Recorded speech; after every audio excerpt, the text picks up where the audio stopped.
There's a man driving a $300,000 Ferrari down a highway right now. And here's the reality. The only thing you actually know about him is that he has $300,000 less than he did before he bought it. That's it. That's the entire data set. The success, the freedom, the security. You invented all of that yourself in about half a second, from a shape and a sound. Morgan Housel once parked cars for a man exactly like that. Young, brilliant, rich beyond anything a valet could imagine. A few years later, that man was broke. We'll get to what he did with a bag of gold coins because it explains almost everything. Now hold that against this. In 2014, a 92-year-old man died in a small town in Vermont. He'd spent his working life pumping gas and sweeping the floors of a JCPenney. He drove a second-hand car. He held his coat together with a safety pin. His estate came to $8 million, and almost nobody who knew him had any idea.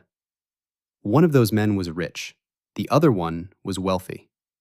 Almost everybody spends their life chasing the first one because it's the only one you can see. In the next 14 minutes, you'll learn why those two words are opposites, why your brain is physically incapable of seeing the one that matters, and what wealth actually buys you when there's nobody around to be impressed. These aren't budgeting tips. This is Chapter 9 of the Psychology of Money, and it's the chapter that ruins the fantasy. Housel draws a line most people never draw in their entire lives. Rich is current income. Wealthy is income you didn't spend. Rich is the paycheck, the deal that closed, the car in the driveway. Wealthy is what survived after you refused to turn that money into objects. And here's the catch. Those two things look nothing alike from the outside. Rich is loud by definition, that money exists as things, and things are visible. Wealthy is silent by definition, that money exists as unspent options, and options are invisible. But if nobody can see it, what's even the point? That question is the whole trap. The point is that wealth is the only form of money that can still become anything. The Ferrari can only ever be a Ferrari. The money you didn't spend can still become a house, a year off, a business, a medical bill you don't panic about, or 10 years of your life back. Wealth is money that hasn't picked a job yet. Rich is money that already did. So back to the man from the valet stand. Housel worked parking cars at a luxury hotel in Los Angeles as a teenager. One of the regulars was a young tech executive, genuinely brilliant, patented real technology in his 20s, started and sold companies. He also carried a brick of $100 bills several inches thick. One day, he handed a valet thousands of dollars in cash and sent him to a coin shop to buy gold coins.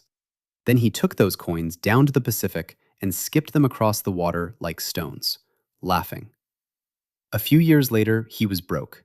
And here's what that story is actually about, because it isn't excess. It's that making money and keeping money are two completely different skills, and one of them gets all the attention. Making it requires risk, optimism, and putting yourself out there. Keeping it requires the exact opposite: humility, a little fear, and accepting that some of what you earned was luck that will not repeat itself. He had all of the first skill and none of the second. That isn't rare, that's the default setting.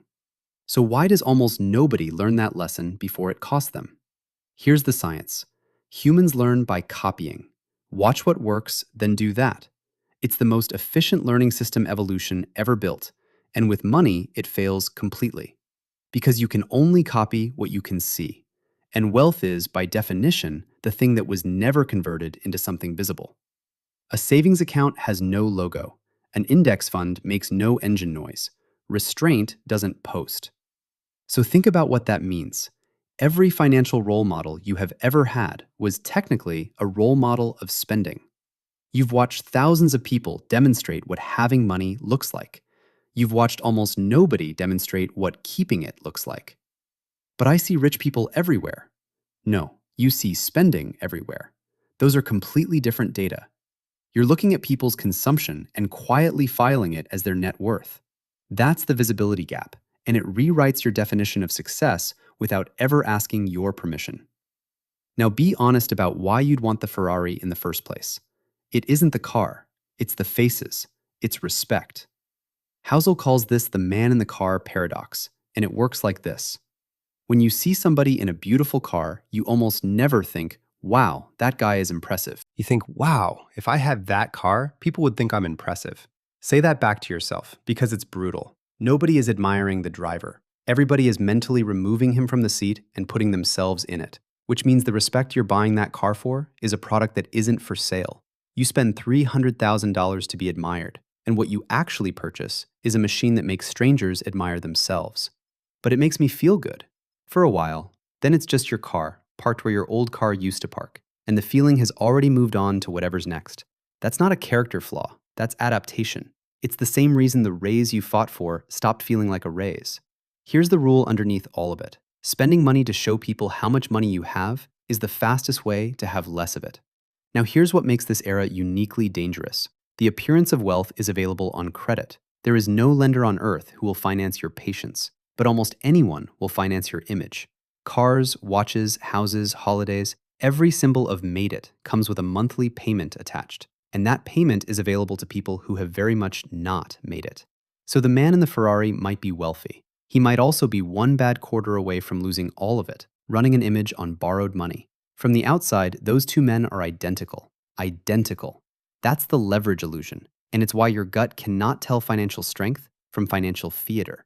They must be doing really well. Maybe. Or they're doing really well at looking well. You genuinely cannot tell from the outside, and neither can anyone else, which should be the most freeing sentence in this video. The audience you're spending for can't actually read the scoreboard.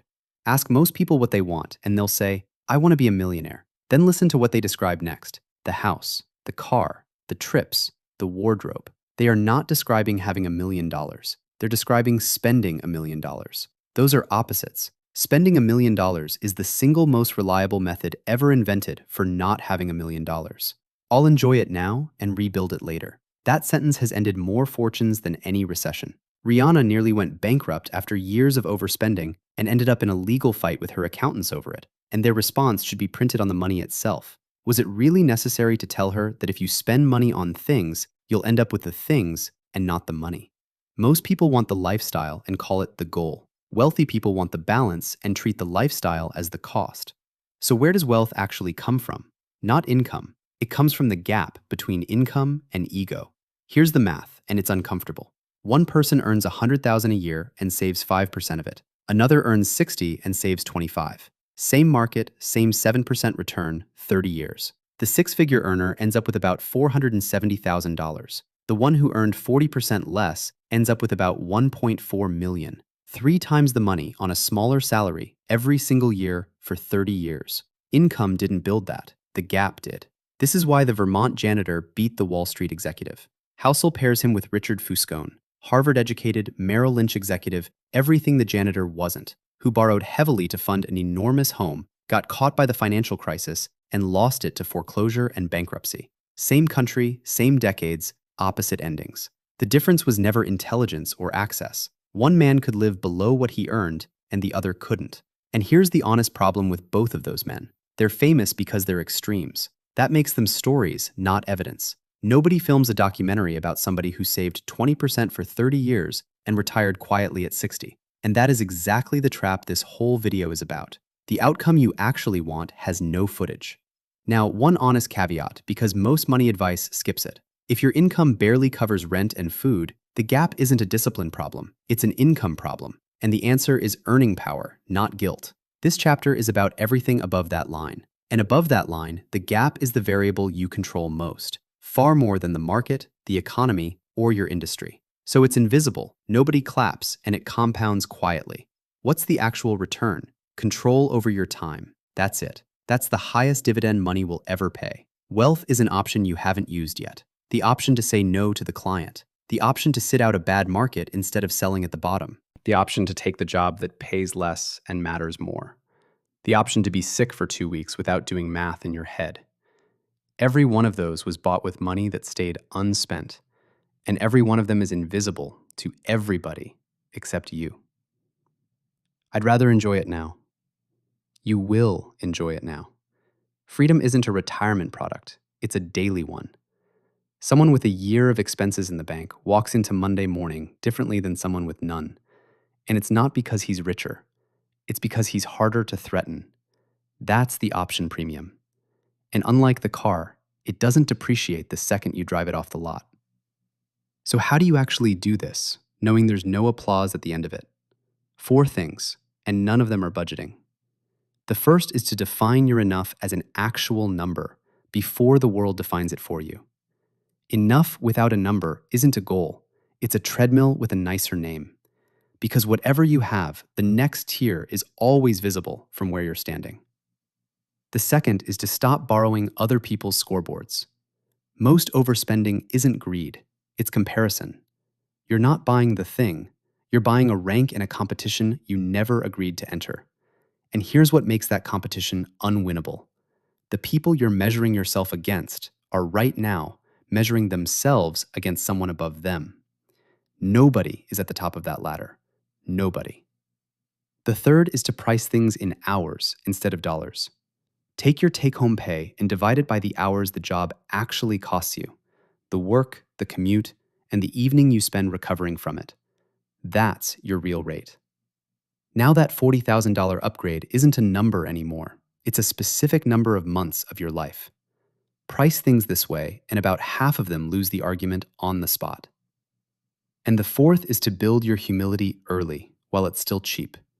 Assume some part of your success was luck.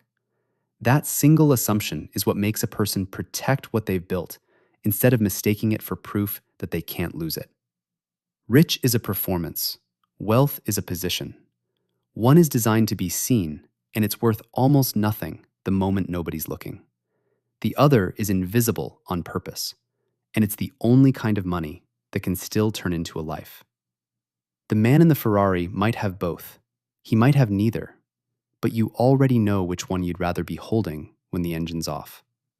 Remember this: your spending becomes your lifestyle becomes your standard, and your standard decides how free you are ever allowed to be.